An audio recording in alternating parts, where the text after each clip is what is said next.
एक और form of market हम शुरू करने जा रहे हैं और वो फॉर्म ऑफ मार्केट है ओलिगोपोली। एक नया सा नाम है आप सबके लिए ना।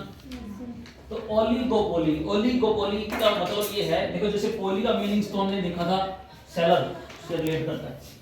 तो जब ओलिगोपो की बात करते हैं हम तो इसका मतलब था फ्यू, ए फ्यू। ये इसको रिप्रेजेंट करता है ए फ्यू, कुछ है, और ये सेलर। तो एक ऐसी फॉर्म ऑफ मार्केट है जिसकी हम अभी बात करना शुरू कर रहे हैं, जिसमें कुछ एक ही सेलर हैं गिनती के। तो अगर हम फीचर्स को पढ़ें तो फीचर से ही इसकी डेफिनेशन बनाई जाती है। पहला पॉइंट क्या है? Small number of big firms.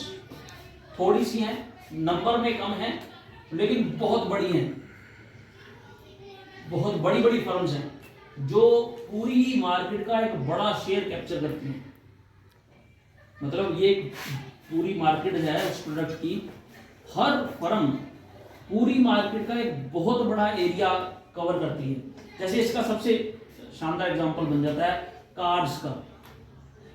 Car की जो कंपनियां हैं आप गिन सकते हो उनको, 15-20 ऐसी कंपनियां होंगी जो बहुत बड़े बड़े प्लेयर्स हैं, ये है ना, पूरे वर्ल्ड में ये काम कर रही होती है देखा जाए तो, है ना।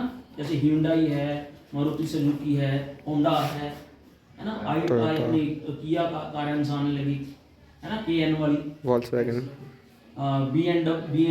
BMW है, मर्सिडीज है। तो ये आप गिन सकते हो इनको, 15-20 बहुत बड़ी फर्में हैं, बहुत बड़े जेंट्स हैं ये। तो पहली फीचर यही है कि small number of big firms. फिर है high degree of interdependence. High degree of interdependence, ये एक दूसरे के ऊपर डिपेंडेंट बहुत है। एक का डिसीजन बाकी फर्मों को बड़ा इफेक्ट कर देता है। जैसे एक कोई फर्म है, वो चाह रही है कि हम अपना प्राइस घटा दें, तो दूसरी फर्मों के ऊपर बड़ा इफेक्ट पड़ जाएगा, क्योंकि लोग उस तरफ शिफ्ट हो जाएंगे। ठीक है, क्योंकि प्रोडक्ट इनके ऐसे ज्यादा कंपटीशन वाले हैं, जैसे प्राइस घटाते हैं तो डिमांड पर बहुत असर पड़ जाता है। लेकिन जब ये प्राइस बढ़ाने की सोचे तो डिमांड उतनी बढ़ नहीं पाती, क्योंकि लोग दूसरी तरफ चले जाते हैं। बात को समझो। अगर कारों का एग्जांपल लेके चले तो आप देखो, जब आप कार परचेज करने की सोचो, एक सर्वे करके देखना, सबके रेट्स लगभग आसपास होंगे, है ना। इनके सेगमेंट बने हुए हैं कि इस सेगमेंट में ये है, इस सेगमेंट में ये है, इस सेगमेंट में ये कारें हैं, तो उस प्राइस रेंज में ये कारें हैं, समझ रहे हो। तो वहां पर क्या है, उनके प्राइस का डिसीजन, आउटपुट का डिसीजन इतना ज्यादा इफेक्ट करता है कि एक फर्म जो डिसीजन लेती है उसका दूसरी फर्म के ऊपर तुरंत असर पड़ता है, दूसरी फर्मों के ऊपर। फिर है, और दूसरी फर्मों का जो इफेक्ट है वो इन पर पड़ जाता है, तो इंटरडिपेंडेंस खूब रहती है। फिर not possible to determine firms demand curve. यही एक कारण बनता है कि इनका डिमांड कर्व बनाना बड़ा मुश्किल हो जाता है। और फिर भी अगर जब आप हायर स्टडीज पढ़ोगे तो आपको बताया जाएगा कि इसका जो डिमांड कर्व बनेगा वो किंक डिमांड कर्व बनेगा, यानी कि एक मोड़ आ जाता है डिमांड कर्व में, पूरा डाउनवर्ड स्लोपिंग नहीं बनता।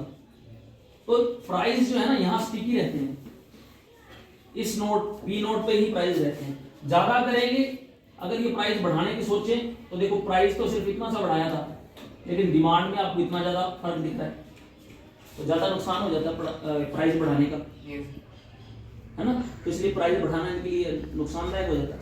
और अगर प्राइस कम करके ये सोचते हैं कि ज्यादा सेल कर लें, तो पहले वाले प्राइस के अगेंस्ट इनको ये डिमांड मिल रही थी। अगर थोड़ा मैं इसको ऐसा कर देता हूं,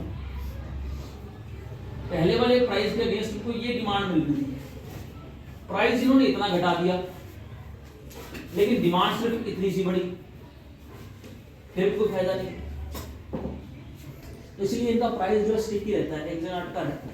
तो ज्यादातर कहा जाता है कि इनका डिमांड कर्व बनाना मुश्किल है, लेकिन आगे इकोनॉमिस्ट ने इसको सुझाव दिया कि ये किंक डिमांड कर्व बन सकता है। फिर आगे है फॉर्मेशन ऑफ कार्टेल। कई बार ऐसा होता है कि कुछ एक फर्म्स होती है ना, जो एक ग्रुप बना लेती हैं, दो कार्टेल बन जाएगा तो क्या हो जाएगा, फिर एक तरह से वो मूव कर जाते हैं मोनोपोली के क्लोज, जिसको हम ये भी कह देते हैं कोलिजिव ओलिगोपोली। क्या कह देते हैं, कोलिजिव एंड नॉन कोलिजिव। हाँ, जब हम कोलिजिव ओलिगोपोली की बात कर रहे हैं तो उस केस का मतलब ये है कि उन फर्मों ने अपना ग्रुप बना लिया, अब वो आपस में प्राइस का कंपटीशन नहीं कर रही है, ठीक है, उन्होंने समझौता कर लिया कि यार इस प्राइस पे रहेंगे हम, नहीं तो फिर नुकसान होता है एक दूसरे का, आप प्राइस वार खेलोगे तो एक दूसरे का नुकसान करोगे, पर वो ग्रुप बनाने की कोशिश करती है, कोलिजिव हो जाती है, ओलिगोपोली चलती है। एक होता है नॉन कोलिजिव, जिसमें कट थ्रोट कंपटीशन है, गला काट कंपटीशन, कि प्राइस घटाते हैं और दूसरे का नुकसान करने में तुले रहते हैं, तो वो नॉन कोलिजिव ओलिगोपोली। फिर है एंट्री बैरियर्स।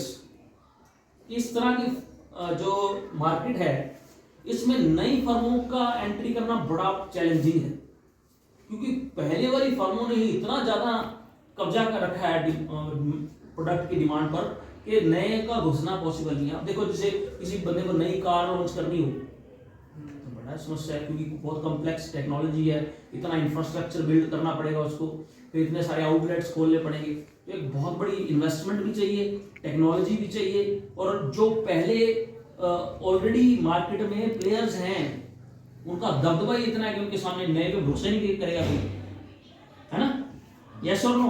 नई कार पे आप भरोसा कर पाओगे कि आपने 8-10 लाख रुपया खर्च करना है और आप कहोगे यार ये नई नहीं है, ये इसको नहीं, आपको ब्रांड्स पर तसल्ली होती है कि यार इतने सालों से ये बना रहे हैं, तो नया टिक नहीं पाता, तो वो एंट्री बैरियर्स बन जाती है एक तरह से। उसके बाद है नॉन प्राइस कंपटीशन। ज्यादातर ये फर्में ऐसा कोशिश करती हैं कि प्राइस पे कंपटीशन इनको ना करना पड़े, बस अपनी क्वालिटीज देते रहें, सर्विसेज बढ़ाते रहें, आफ्टर सेल सर्विसेज देते रहे, कस्टमर केयर फैसिलिटीज दे दें, है ना, पिक एंड ड्रॉप की फैसिलिटी जैसे कारों के मामले में, ठीक है, इंश्योरेंस कंपनियां ऐसी करती हैं, वो भी इसी कैटेगरी की है, ठीक। तो ये है आपका छोटा सा टॉपिक जो है ओलिगोपोली, बड़ा इंपॉर्टेंट है, इसको ध्यान से इसकी एक्सप्लेनेशन पढ़ो, डिमांड कर्व पे ध्यान दो और इसको तैयार करो, ठीक है। कोई डाउट है तो बताओ, कोई पॉइंट जहां कोई अटके हो, ओके है, चलो ठीक है, थैंक यू।